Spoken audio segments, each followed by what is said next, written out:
إن الحمد لله نحمده ونصلي على رسوله الكريم أما بعد فأعوذ بالله من الشيطان الرجيم بسم الله الرحمن الرحيم واعبدوا الله ولا تشركوا به شيئا وبالوالدين إحسانا وبذي القربى واليتامى والمساكين والجار ذي القربى والجار ذي الجنب والصاحب بالجنب وابن السبيل وما ملكت أيمانكم إن الله لا يحب من كان مختالا فخورا. وعن أبي هريرة رضي الله عنه قال قال رسول الله صلى الله عليه وسلم لا يمنع جار جاره أن يغرز خشبه في جداره. قال أبو هريرة ثم يقول أبو هريرة رضي الله عنه ما لي أراكم عنها موردين والله لأرمين بها بين أكتافكم. رواہ البخاری. سامعین محترم، اللہ تبارک و تعالیٰ نے اس دنیا کو وجود میں لانے کے بعد مختلف قسم کے مخلوقات کو بسایا اور ان تمام مخلوقات میں سب سے اشرف مخلوق انسان کو قرار دیا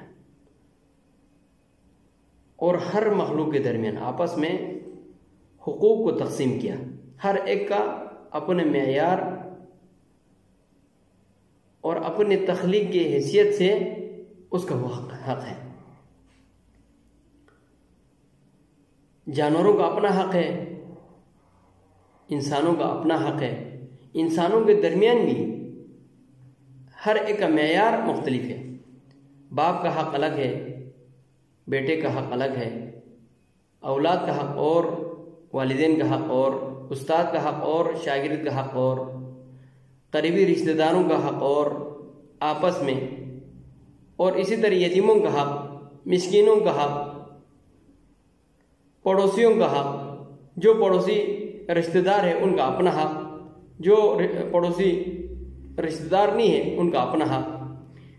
میں آج ان تمام حقوق کے بارے میں بات نہیں کرتا. ان میں سے ایک حق جو پڑوسی ہے، اور پڑوسی کے اندر بھی بہت سے حقوق ہیں، ان میں سے میں ایک حق کی بات کرتا ہوں جسے اللہ کے پیارے نبی علیہ الصلوۃ والسلام نے فرمایا. صحیح بخاری کی روایت ہے.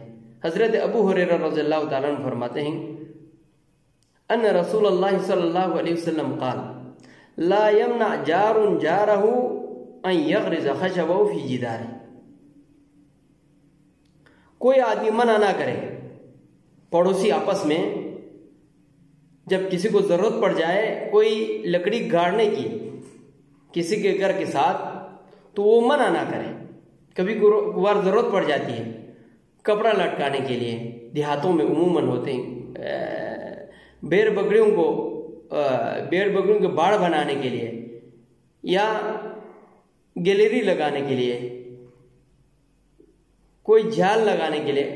بہرحال دیہاتوں میں یہ عموماً ضرورت پڑتی ہے کیونکہ سب کے گھر ملے ہوئے ہوتے ہیں تو آپس میں ایک دوسرے کے ضرورت پڑتے ہیں. ان میں یہ ایک ہے کسی آدمی کو کوئی لکڑی گاڑنے کی ضرورت پڑ جائے کسی کے گھر کے ساتھ، پڑوسی کے گھر کے، وہ منع نہ کرے. جب یہ حدیث بیان کی صحابہ کرام رضی اللہ عنہم اور لوگوں نے، ہو سکتا ہے جو صحابی نہ ہو تابعین ہو، انہوں نے سر جھکا لیا، یعنی انکاری کی حالت میں، یعنی انہوں نے یہ پسند نہیں کیا.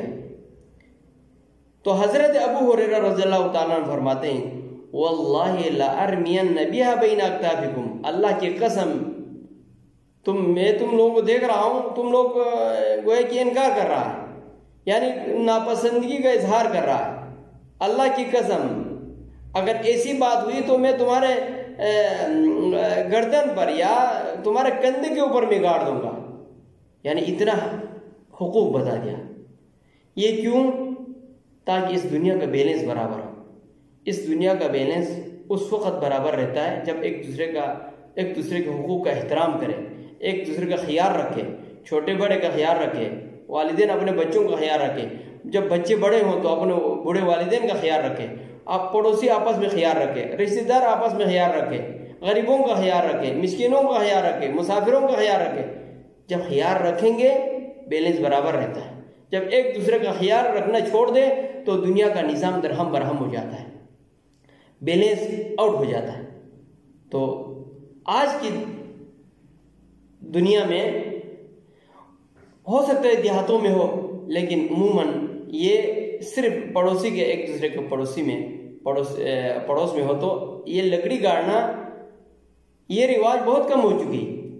آج کا دور ایک دوسرے کو کبھی کبھار بجلی کی ضرورت ہو جاتی ہے، کبھی کبھار ایک دوسرے کو پانی کی ضرورت پڑ جاتی ہے، کبھی رات کے اندھیرے میں رات کے ٹائم پہ دوا کی ضرورت ہوتی ہے، کبھی ماچس کی ضرورت ہوتی ہے، آگ جلانے کے لیے ماچس کی ضرورت ہے۔ کوئی بھی ایسی ضرورتیں ہو جو اپنے پڑوسی سے پورا ہو سکتے ہو، تو وہ ضرور اس پڑوسی کا خیال رکھے۔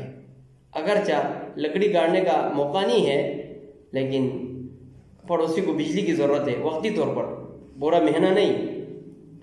پڑوسی سے بجلی کا تار لے کے ہیٹر چلاتے رہے، اپنا فریج چلاتے رہے، نہیں، ایسی بات نہیں ہے۔ وقتی طور پر ایمرجنسی حالت میں کسی کو بجلی کی ضرورت پڑ جائے، کسی کو کبھی کبھار مہمان آ جاتے ہیں تو پیالی کی ضرورت پڑ جاتی ہے، کبھی کوئی کام کاج ہوتا ہے تو تھرموس کی ضرورت پڑ جاتی ہے، کبھی کسی کو دیہاتوں میں کس چیز کی ضرورت نہیں ہوتی، ہر ایک کے ساتھ میسر تو نہیں ہوتا، کبھی کوئی تقریب ہوتا ہے تو دسترخوان کی ضرورت پڑ جاتی ہے، پیالی کی ضرورت پڑ جاتی ہے۔ تو ایسی صورت میں ایک دوسرے کا خیال رکھنا بہت ضروری ہے۔ اگرچہ لکڑی کاٹنے کی ضرورت نہ بھی پڑے تو کم سے کم اتنا تو ضرورت پڑ جاتے ہیں، کبھی پانی کی ضرورت پڑ جاتے ہیں، کبھی بجلی کی، کبھی پیالی کی، کیا جب قریب ہوتے ہیں تو کسی نہ کسی چیز کی ضرورت پڑ جاتی ہے۔ تو ہمیں اللہ کے پیارے نبی علیہ الصلوۃ والسلام کی ان فرمودات پر پریکٹیکل عمل کرنے کی ضرورت ہے، صرف پڑھ کر نہیں۔ ہم یہ حقوق پڑھ لیں بس گزر جائے، نہیں، جب کسی پڑوسی کو اگر ایسی چیزوں کی ضرورت پڑ جائے تو اسے منع نہ کرے، انکار نہ کرے۔